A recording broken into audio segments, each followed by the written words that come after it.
Anak-anak dan remaja misioner yang dikasihi Tuhan Yesus, salam misioner. Kita berjumpa kembali dalam Do Re Mi, doa dan renungan misioner.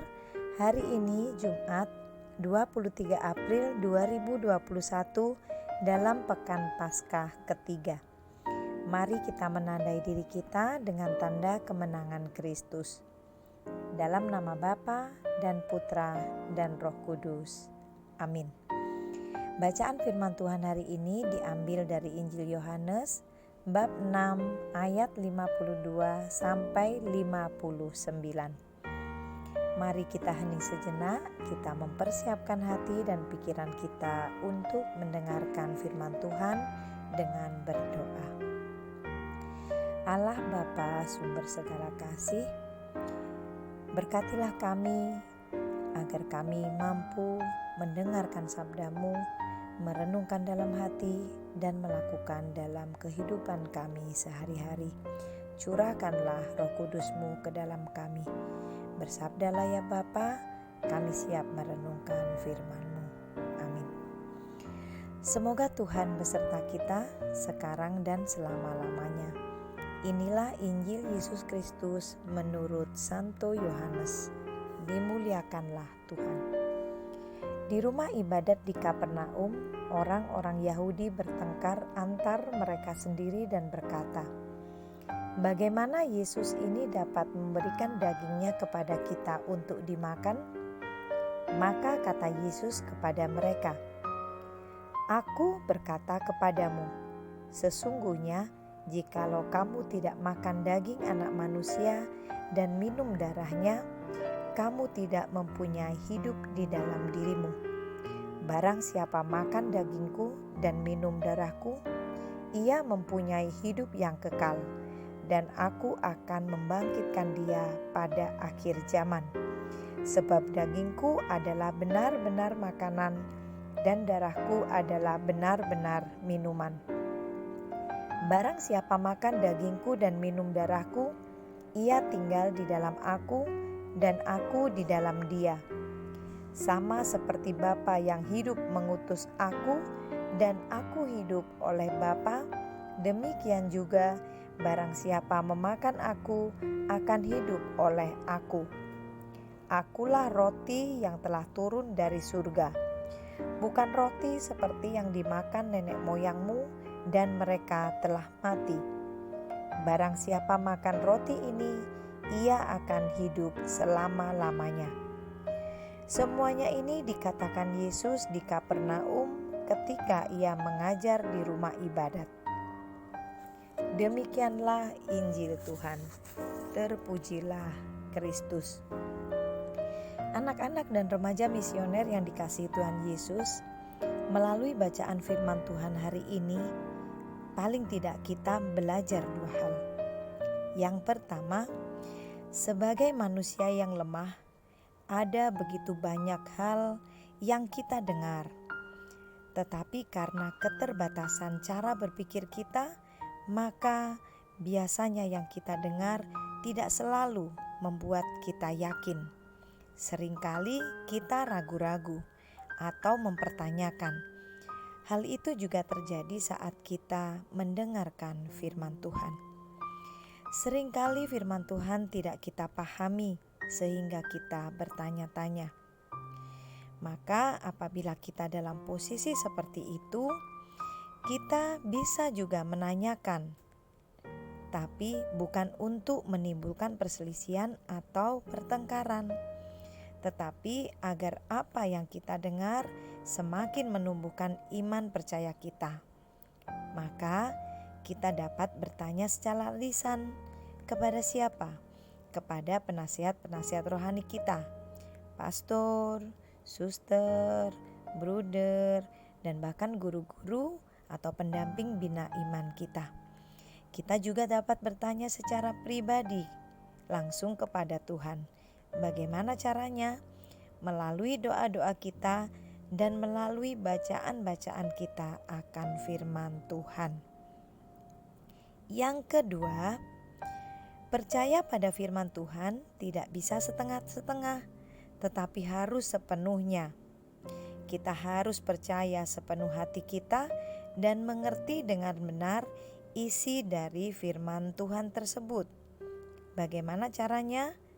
Kita mendengar dengan sungguh-sungguh atau kita membaca dengan sungguh-sungguh dan kita merenungkannya agar kita dapat memahaminya.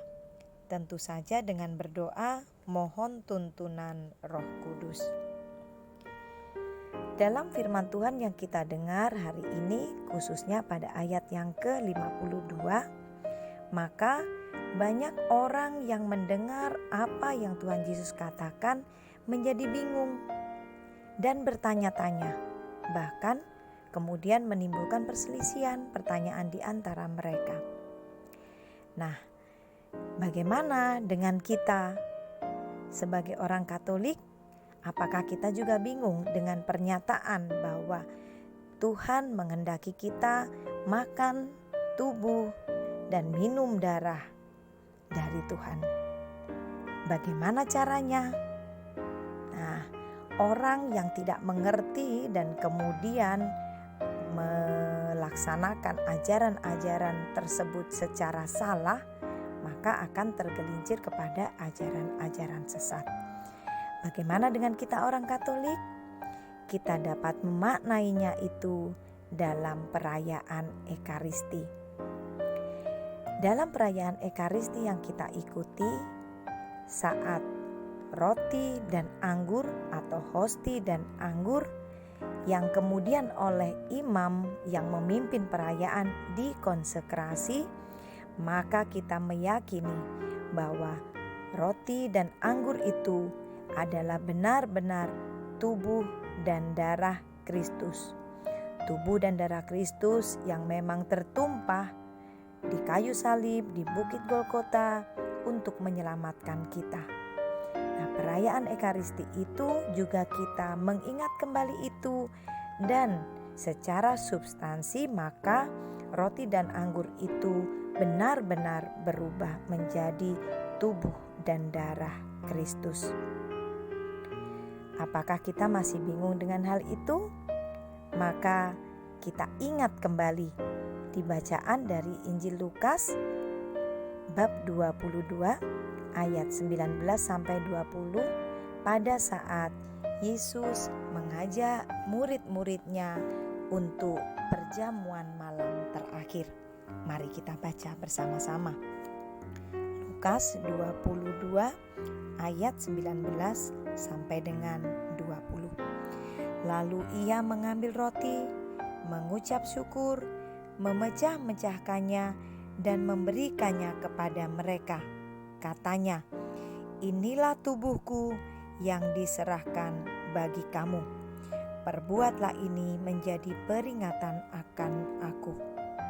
Ayat 20. Demikian juga dibuatnya dengan cawan sesudah makan. Ia berkata, "Cawan ini adalah perjanjian baru oleh darahku yang ditumpahkan bagi kamu." Anak-anak dan remaja misioner yang dikasihi Tuhan, maka kita meyakini saat perayaan Ekaristi, saat kita menerima komuni kudus, maka kita benar-benar bersatu dengan tubuh dan darah Kristus sendiri yang menyelamatkan kita dan memberi kita kehidupan kekal. Semoga melalui perayaan Ekaristi yang kita ikuti, kita semakin teguh dalam iman percaya kita kepada Tuhan Yesus. Mari kita berdoa bersama. Kita berdoa bagi kita anak-anak misioner. Ya Tuhan, tolonglah kami, anak-anak misioner di seluruh dunia. Biarlah kami Engkau mampukan menjadi saksi-Mu dalam mewartakan kasih-Mu kepada sesama melalui doa, derma, kurban, dan kesaksian, serta kami rela dan kami dapat menolong sesama kami dengan setulus hati seperti yang Engkau teladankan pada kami. Marilah kita mohon, kabulkanlah doa kami ya Tuhan. bagi orang-orang yang sulit percaya akan firman Tuhan. Ya Tuhan, kami berdoa bagi orang-orang yang sudah mendengarkan sabda-Mu tetapi sulit untuk percaya akan kebenaran firman-Mu.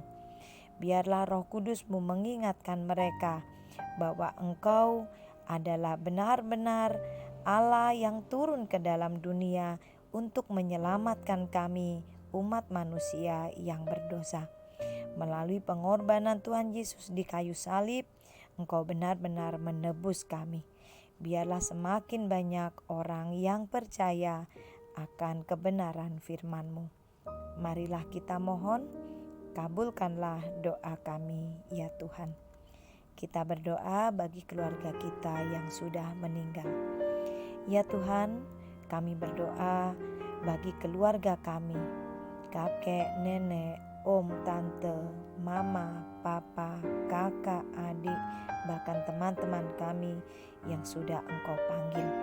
Kiranya Engkau memberi kerahiman-Mu kepada mereka dan kiranya mereka beristirahat dalam damai-Mu di surga, agar mereka juga memperoleh hidup yang kekal seperti yang Engkau janjikan.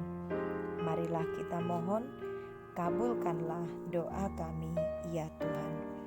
Mari kita berdoa doa anak misioner Indonesia. Tuhan Yesus, Engkau diutus Bapa menjadi berkat bagi dunia, menjadi selamat bagi manusia. Utuslah kami anak-anak-Mu di Indonesia untuk menjadi sahabat yang kuat bagi yang lemah, sahabat yang rela berkorban bagi yang menderita payah, sahabat penghibur bagi yang sakit dan gelisah. Tuhan Yesus, kami pun ingin menjadi utusan-utusan kecil-Mu, teman setia bagi yang tersingkir terlantarkan, teman bicara bagi yang kesepian terlupakan, sobat yang gembira bagi yang sedih dan susah, sobat penuh penghargaan bagi yang tak dicintai. Tuhan Yesus, utuslah kami kini dengan bantuan Roh Kudus-Mu, menjadi garam dan ragi yang baik, menjadi terang dan obor yang cemerlang, membawa kegembiraan dan pengharapan. Tuhan Yesus, kuduskanlah badanku dan sucikanlah jiwaku. Kupersembahkan diriku padamu pada hari ini. Berkatilah semua anak dimanapun juga. Berkatilah semua orang yang kami jumpai siapapun juga. Amin.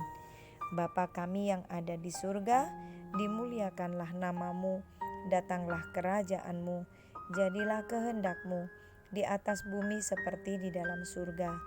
Berilah kami rezeki pada hari ini, dan ampunilah kesalahan kami, seperti kami pun mengampuni yang bersalah kepada kami. Dan janganlah masukkan kami ke dalam pencobaan, tetapi bebaskanlah kami dari yang jahat. Amin. Salam Maria, penuh rahmat, Tuhan sertamu. Terpujilah engkau di antara wanita, dan terpujilah buah tubuhmu Yesus. Santa Maria, Bunda Allah, doakanlah kami yang berdosa ini, sekarang dan waktu kami mati. Amin. Kemuliaan kepada Bapa dan Putra dan Roh Kudus, seperti pada permulaan, sekarang, selalu, dan sepanjang segala abad. Amin. Anak-anak dan remaja misioner yang dikasihi Tuhan, semoga kita semua dalam seluruh aktivitas kita, dalam usaha kita mencapai cita-cita, kita selalu dilindungi, dibimbing dan diberkati oleh Allah yang Maha Kuasa, dalam nama Bapa dan Putra dan Roh Kudus. Amin. Selamat belajar, semoga kita selalu sehat, tetap bersemangat. Salam misioner, Tuhan Yesus memberkati kita.